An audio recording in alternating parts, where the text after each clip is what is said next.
Tiniyak ng palasyo na may sapat na paghahanda ang pamahalaan upang maiwasan ang anumang abala sa mga motorista kaugnay na ipatutupad na 8 major infrastructure projects ng pamahalaan.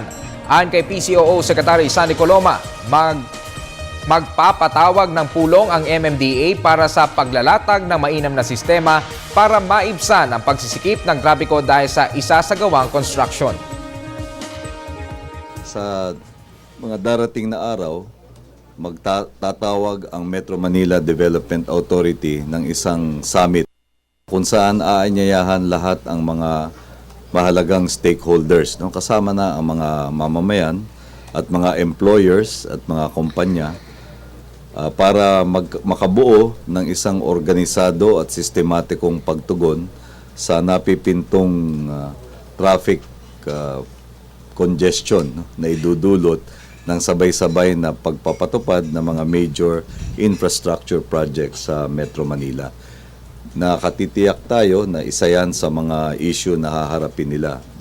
Ganun pa man, sa aking palagay, batay sa aking background, no, sa aspetong yan, no, meron din namang laya ang mga kumpanya na kahit hindi sila inuutusan, ay tulungan na rin ang kanilang mga empleyado sapagkat meron itong impact do sa productivity ng kanilang mga empleyado.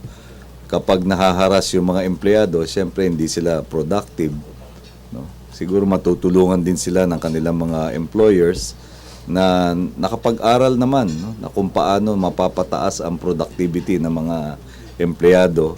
At sa aking palagay, hindi naman talaga kailangang intayin pa nila na utusan sila ng pamahalaan. On their own, they can take voluntary action to ease the burden on their employees and thereby minimize the possibility that their employees will be stressed or will be less than healthy, because if their employees are stressed or not healthy, they will not be optimally productive in the workplace.